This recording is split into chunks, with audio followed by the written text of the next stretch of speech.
திருச்சிற்றம்பலம். தென்னாருடைய சிவனையை போற்றி, எந்நாட்டவருக்கும் இறைவா போற்றி. அனைவருக்கும் வணக்கம்.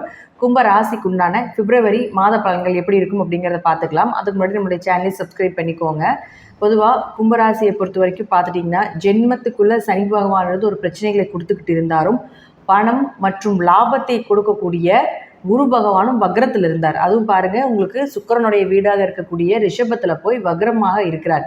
இப்போ வக்ர நிவர்த்தி பிப்ரவரி மாதம் 4ஆம் தேதி நிவர்த்தி பெறுகிறார். அப்போ வக்ர நிவர்த்தி ஆனால இந்த பணம் சார்ந்த விஷயங்கள், குடும்பம் சார்ந்த விஷயங்கள், பேச்சா நிறைய பிரச்சனைகள் வந்திருக்கும். பணம் கொடுக்கல் வாங்கல் நிறைய பிரச்சனை வந்திருக்கும். பணம் கொடுத்து ஏமாந்துருப்பீங்க. பணம் திரும்பி வாங்க முடியாமல் நகை கடன் இதெல்லாமே இந்த குரு வக்ரமாக இருக்கிறப்போ உங்களுக்கு ஏற்பட்டிருக்கும். இதெல்லாமே பிப்ரவரி 4ஆம் தேதிக்கு மேலே ஓரளவுக்கு நிவர்த்தி ஆகும். பண வரவு, நகை இடமானத்தில் திருப்பக்கூடிய ஒரு சூழ்நிலைகள். அதே போல் பார்த்துட்டு இந்த குரு வக்ரமாக இருக்கும்போது குழந்தைகள் சார்ந்த விஷயத்தில் கொஞ்சம் மனக்கசப்புகள், லாபம் வரல அப்படிங்கிறது எல்லாமே இருந்திருக்கும். இதெல்லாமே இந்த பிப்ரவரி மாதம் 4ஆம் தேதிக்கு மேலே நிச்சயமாக நிவர்த்தி ஆவதற்குண்டான வாய்ப்புகள் உண்டு. அடுத்தது பாருங்கள், உங்களுக்கு செவ்வாய். இந்த செவ்வாய் யாருன்னு உங்களுக்கு முயற்சி மற்றும் அதே போல் தொழிலை கொடுக்கக்கூடிய கிரகம் செவ்வாய் தான். அந்த செவ்வாயும் வக்ரத்தில் தான் இருக்கார் 24ஆம் தேதி வரைக்கும். அதாவது 5ஆம் வீட்டில் போய் வக்ரமாகிறார். அப்போது 3 5க்கு போனால் குழந்தைகளுடைய நிலைகள் நல்லா இருக்கும் அப்படிங்கிற அமைப்பு உண்டு. ஆனால் வக்ரத்தில் இருக்கிறதுனால குழந்தைகளுக்கும் ஏதாவது சில சங்கடங்கள், ஏதாவது ஒரு மருத்துவ செலவுகள் இதெல்லாமே இருந்துகிட்டு இருக்கலாம். தொழிலில் முதல்ல இருந்த அளவுக்கு பெரிய அளவுக்கு வளர்ச்சி இல்லைங்க, தொழில் நார்மலாக போகுது அப்படிங்கிற அமைப்பை தான் கொடுக்கும். அப்போது செவ்வாயானவர் பார்த்துட்டிங்கன்னா 24ஆம் தேதிக்கு மேலே அவரும் வக்ர நிவர்த்தி பெறுகிறார். அப்போ ஆட்டோமேட்டிக்காக உங்களுக்கு 24ஆம் தேதிக்கு மேலே தொழிலும் வளரும். குரு வக்ர நிவர்த்தி ஆனதுக்கப்புறம் வருமானமும் கூடுறதுக்கு உண்டான வாய்ப்பு அப்படிங்கிறது இந்த மாதத்தில் இருக்குது. அடுத்தது பாருங்கள், உங்களுக்கு சுக்கிரன். இந்த சுக்கிரன் யாருன்னா உங்களுக்கு 4 மற்றும் 9ஆம் அதிபதியான சுக்கிரன் 2ஆம் வீட்டில் தனஸ்தானத்தில் வந்து உச்சமாகிறார். தை அமாவாசை உச்சமாகிறார். பொதுவாக சுக்கிரன் உச்சமாகிறது உங்களுக்கு வீடு, சொத்துக்கள், வண்டி வாகன யோகங்கள், தந்தை சொத்துக்கள், பூர்வீக சொத்துக்கள் இதெல்லாம் கிடைப்பதற்குண்டான வாய்ப்பை ஏற்படுத்தி கொடுத்துரும். ஆனால் இங்கே ராகு அப்படின்னு சொல்லக்கூடிய ஒரு பாவ கிரகம், சர்ப கிரகத்தோட சுக்கிரன் சேரும்பொழுது கொஞ்சம் கவனமாக இருக்க வேண்டும். உங்கள் ஜாதகத்தில் இந்த சுக்கிரன் ராகு சேர்க்கை இருந்தால், அல்லது ராகுல சுக்கிர புத்தியோ, சுக்கிரனில் ராகு புத்தியோ, அல்லது சுக்கிரன் நிற்கக்கூடிய இடத்துலேருந்து 1, 5, 9 ராகு இருந்தாலும் சரி, 7ஆம் இடத்தில் அதே போல் ராகு இருந்தாலும் சரி, ராகு சாரத்தில் சுக்கிரன் இருந்தாலும் சரி, சுக்கிரன் சாரத்தில் ராகு இருந்தாலும் இது மகாலட்சுமி கடாட்சத்தை ஏற்படுத்தி கொடுக்கும். அபரிவிதமான பண வரவை ஏற்படுத்தி கொடுக்கக்கூடிய ஒரு சேர்க்கை தான் இந்த சுக்கிரன் ராகு சேர்க்கை. எங்கிருந்து பணம் வருது, எப்படி வருது, யார் மூலமாக பணம் வருது, என்னன்னே மேஜிக்காக இருக்குது அப்படின்னு சொல்லக்கூடிய ஒரு சூழ்நிலை தான் இந்த சுக்கிரன் ராகு சேர்க்கை அப்படிங்கிறது ஏற்படுத்தி கொடுக்கும். இது ஒரு ப்ளஸ்ஸாக இருந்தாலும் கூட அதே போல் பெண்கள் மூலமாக உதவிகளும் கிடைக்கும். அதே போல் ஆண்களாக இருந்தால் பெண்கள் மூலமாகவும், பெண்களாக இருந்தால் ஆண்கள் மூலமாகவும் ஒரு உதவிகள் கிடைக்கும் அப்படிங்கிறது நல்ல விஷயங்கள் எல்லாமே இந்த சுக்கிரன் ராகு சேர்க்கையில் ஏற்படுத்தி கொடுக்கும். ஆனால் இந்த சுக்கிரன் ராகு சேர்க்கை உச்சகட்ட பெண் சாபத்தை கொடுக்கக்கூடிய ஒரு கிரக சேர்க்கை. இந்த கிரக சேர்க்கை உங்கள் ஜாதகத்தில் இருந்தால் கண்டிப்பாக இந்த மாதம் எப்படி உங்களுக்கு ஆண்கள் மூலமாக பெண்கள் மூலமாக உதவிகள் கிடைக்குதோ அதே போல ஆண்கள் மூலமாகவும் பெண்கள் மூலமாகவும் ஏதாவது ஒரு கெட்ட பெயரோ ஒரு அவமானத்தையோ கொடுத்துவிடும். ஏன்னா சுக்கிரன் அப்படின்னு சொல்லக்கூடியவர் சுகபோகக்காரகன். ஆசையை அதிகப்படுத்தி இந்த ராகு கூட இருக்கிறதுனால அதில் ஒன்றுமே இல்லைன்னு சொல்லி உங்களுக்கு ஒரு அவமானத்தையோ கெட்ட பெயரையோ கொடுத்துரும். அதனால இதில் கொஞ்சம் கவனமாக இருங்க. யார் பழக்கங்கள் வைத்து கொண்டாலும் கொஞ்சம் தெளிவாக இருங்க.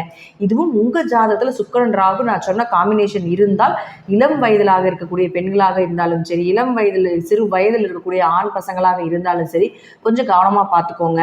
உங்கள் லைஃப்பில் கொஞ்சம் இந்த 1 மாத காலகட்டங்கள் கொஞ்சம் கவனமாக இருந்துட்டீங்கன்னா பெரிய அளவுக்கு பிரச்சனையிலிருந்து தப்பித்து கொள்ளலாம் அப்படிங்கிற ஒரு அமைப்பு உண்டு.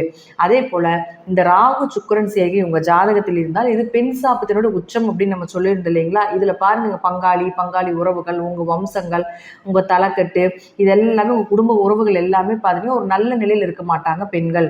ஒன்றா பெண்கள் சிறு வயதில் விடவாயிருப்பாங்க, அல்லது கணவனை மனைவி விட்டு வாழ வேண்டிய ஒரு சூழ்நிலைகள் இருந்திருக்கலாம், அல்லது சொத்து பிரச்சனைகள் ஏதாவது அதிகமாக இருக்கும். கல்யாணமானாலும் நிம்மதியில், கட்டி கொடுத்த பிள்ளையும் நல்லா இல்லை, கட்டிட்டு வந்த பிள்ளைகளும் நல்லா இல்லை அப்படின்னு சொல்கிறது அந்த பெண் சாபம். அப்போ ஒருத்தருடைய ஜாதகத்தில் இந்த சுக்கிரன் ராகு சேர்க்கை இருந்து அதே போல் இப்போ அந்த சேர்க்கை நடக்கிறதுனால உங்கள் ஜாதக அந்த அமைப்பு இருந்தால் கொஞ்சம் கவனமாக இருங்க. பெண்கள் விஷயத்தில், குடும்ப விஷயத்தில் கொஞ்சம் கவனமாக இருங்க. தேவையில்லாத ஒரு பழிபாவங்களும் வரதுக்கு வாய்ப்புகள் உண்டு. ஆனால் இது மைனஸாக இருந்தாலும் ப்ளஸ்ஸாக ஏதாவது ஒரு வழியில் பணவரவு, பொருளாதாரங்கள், செல்வ செழிப்பு, திடீர் யோகங்கள், திடீர் வருமானங்கள், இது எல்லாத்தையுமே இந்த சுக்கிரன் ராகு அள்ளி கொடுத்துட்டு தான் போகும் அப்படிங்கிறது மாற்றம் கிடையாது. அடுத்தது பாருங்க புதன். இந்த புதன் அப்படின்னு சொல்லக்கூடியவர் 5 மற்றும் 8ஆம் அதிபதி ஆகிறார். இந்த 5 மற்றும் 8ஆம் அதிபதியான புதன் இப்போ இருக்கக்கூடிய வீடு பார்த்துட்டிங்கன்னா உங்களுக்கு 12ஆம் வீட்டில் இருக்கிறார். 5 கூடையவர் 12ல இருந்தால் குழந்தைக்கு ஏதாவது ஒரு மருத்துவ செலவுகள் 11ஆம் தேதி வரைக்கும் நடக்குங்க. இது குழந்தைக்கு ஏதாவது ஒரு மருத்துவ செலவுகளோ, சின்ன சின்ன அவமானங்களோ, மனக்கசப்புகளோ, குடும்பத்தில் கொஞ்சம் பிரிவினைகளோ ஒரு 11ஆம் தேதி வரைக்கும் நடக்கும். அதற்கப்புறம் பார்த்துட்டிங்கன்னா உங்களுக்கு கும்பத்துக்கே வந்துடுறார், உங்கள் ராசிக்குள்ளே என்ட்ரி ஆகிறார். அப்போ 5 தான் அதிர்ஷ்டம். அப்போ அந்த 5ஆம் அதிபதி புதன் உங்களுடைய ராசிக்குள்ளே வரும் பொழுது உங்களுக்கு குழந்தை சார்ந்திருந்து வந்த மனக்கவலைகள் விலகும். அதே போல் அதிர்ஷ்டங்கள் பெருகக்கூடிய ஒரு அமைப்பு. ஏன்னா சுக்கிரனும் உச்சம். அப்போ பாருங்கள், ராகு 2ஆம் இடத்துல இருந்தால் பணம் வர வந்துக்கிட்டே இருக்கும் அப்படிங்கிற அமைப்பு உண்டு. அதே போல் 5ஆம் அதிபதி லக்னத்துக்கு வரும்போது இந்த கும்பராசி கும்பலக்கணக்காரர்களாக பார்த்துட்டிங்கன்னா உங்களுக்கு பண வரவு, அதிர்ஷ்டங்கள், ஷேர் மார்க்கெட் யோகம், திடீர் பண வரவுகளை ஏற்படுத்தி கொடுக்கறது, குலதெய்வ அனுகிரகம் கிடைப்பது, குலதெய்வத்தினுடைய கோவிலுக்கு போயிட்டு வரக்கூடிய ஒரு அமைப்பு, குடும்ப ஒற்றுமையாக இருக்கிறது, இதெல்லாமே ஏற்படுத்தி கொடுக்கும். அப்போ அவரே 8ஆம் அதிபதியும் ஆகி உங்களுக்கு ராசிக்குள்ளே வரும் பொழுது திடீர் 8ங்கிறது திடீர் அதிர்ஷ்டங்கள், திடீர் வருமானங்கள், புதையல் யோகங்கள், உயில் சொத்து ரகசியங்கள், அதே போல் 8ஆம் இடம் தான் எல்லா ரகசியமே. அப்போ அந்த 8ஆம் அதிபதி லக்னத்துக்கு வரும் பொழுது உங்களுக்கு ரகசியங்கள் காப்பாற்றப்படுவீங்க. நிறைய பணம் வரும், உயில் சொத்துக்கள் வரும், பூர்வீக சொத்து சம்பந்தப்பட்ட பிரச்சனையிலிருந்து உங்களுக்கு சொத்து பிரிந்து வந்தால் உங்களுக்கு மிகப்பெரிய லாபங்கள் கிடைக்கும் அப்படிங்கிற அமைப்பு எல்லாமே ஏற்படுத்தி கொடுத்துரும். 8-1 தொடர்பு ஏற்பட்டாலே ரகசியமாக இருக்கக்கூடிய எல்லா விஷயங்களும் உங்களுக்கு சாதகமாக இருக்கும் அப்படிங்கிற அமைப்பை இந்த மாதம் இந்த கும்பராசி கும்பலக்னக்காரர்களுக்கு நிச்சயமாக ஏற்படும். அடுத்தது பாருங்க, இந்த சனியும் உங்களுக்கு ரகசியத்தை குறிக்கக்கூடியவர் தான். அப்போ சனியோடையே சேரும் பொழுது உங்களுக்கு இருப்பதை விட இன்னும் மீண்டும் நிறைய விஷயங்கள் உங்கள் கை சேரும் அப்படிங்கிற அமைப்பை ஏற்படுத்தி கொடுத்துரும். 8 தான் ஷேர் மார்க்கெட் யோகம். அப்போ 8, 2 அதே போல் ராசியில் சம்மந்தப்படுறதுனால ஷேர் மார்க்கெட்டில் பணம் இன்வெஸ்ட்மெண்ட் பண்ணுறது, அதில் நல்ல லாபங்கள் கிடைப்பது, இதெல்லாமே இந்த மாதம் கும்பராசி கும்பலக்னத்துக்கு ஏற்படும். அடுத்தது பாருங்க, உங்களுக்கு சூரியன். இந்த சூரியன் அப்படின்னு சொல்லக்கூடிய பாருங்க 7ஆம் அதிபதி, திருமண ஸ்தானாதிபதி. அவர் 12ஆம் வீட்டில் இருக்கார், 12ஆம் தேதி வரைக்கும் இருக்கிறார். அப்போ 12ஆம் தேதி வரைக்கும் 7ஆம் அதிபதி 12ல் இருக்கும். ஒரு திருமணம் தடைபடுறது, திருமணத்தில் ஒரு நல்ல வரன்கள் வரல, கணவன் மனைவிக்குள்ள கருத்து வேறுபாடுகள், அந்நிய குறைபாடுகள், இதெல்லாமே ஏற்பட்டு இருக்கும். இப்போ இந்த 12ஆம் தேதி வரைக்கும் கொஞ்சம் குடும்பம் சார்ந்த விஷயத்துல கொஞ்சம் கவனமா இருங்க. அடுத்தது உங்களுக்கு 12ஆம் தேதிக்கு மேலே உங்கள் ராசிக்குள்ளே என்ட்ரி ஆவார். அப்போ வரும் பொழுது சூரியனை தன்னுடைய வீட்டில் இருக்கக்கூடிய, அதாவது இங்கிருந்து தன்னுடைய வீட்டையே பார்க்குது சூரியன். அப்போ என்ன ஆகும் அப்படின்னு பார்த்துட்டிங்கன்னா, திருமணம் கைகூடும், சுப நிகழ்ச்சிகள் நீங்கள் எதிர்பார்த்தபடி நடக்கும், நல்ல வரன் அமைஞ்சு வரதுக்குண்டான வாய்ப்புகள் உண்டு. ஆனால் சூரியன் ராசிக்கு வரும்போது கொஞ்சம் கோபம், கொஞ்சம் அதிகாரத்தன்மை, எதுலேயும் முதன்மையாக இருக்கிறது, பெயர் புகழ் மதிப்பு, இதெல்லாமே கொடுத்துரும். ஆனால் இங்கே சனியோடு நிற்கிறதுனால யாருடைய ஜாதகத்தில் சனி சூரியன் காம்பினேஷன் இருக்குதோ, இது ஆண் ஜாதகத்தில் இருந்ததுன்னா எப்படி இருப்பாங்கன்னா, அப்பாவுக்கும் பையனுக்கும் ஒரே பிரச்சனையாக இருக்கும். 2 பேரும் சண்டை கட்டிக்குவாங்க. ஒரு வார்த்தை பேசினா 10 வார்த்தை சண்டையாக தான் இருக்கும். 2 பேர் வீட்லேயே இருக்க மாட்டாங்க. ஒருத்தர் இருந்தால் ஒருத்தர் இருக்க மாட்டாங்க. அல்லது தந்தைக்கு தோஷத்தை கொடுக்கறது, அல்லது மகனுக்கு தோஷத்தை கொடுக்கறது, இதெல்லாம் ஏற்படுத்தி கொடுக்கும். ஆனால் இதே பெண் ஜாதகமாக இருந்ததுன்னு வச்சுக்கோங்களேன், அப்பாவும் பொண்ணும் ரொம்ப அண்டர்ஸ்டாண்டிங்காக இருப்பாங்க. அதே போல் பார்த்துட்டிங்கன்னா விட்டு கொடுத்து போக மாட்டாங்க, ரொம்ப பாசமாக இருப்பாங்க. அப்பாவுக்காக எல்லாமே செய்யக்கூடிய பொண்ணும், பொண்ணுக்காக எல்லாமே செய்யக்கூடிய அப்பாவை தான் பெண் ஜாதகத்தில் சனி சூரியன் சேர்க்கை தான் ஏற்படும்.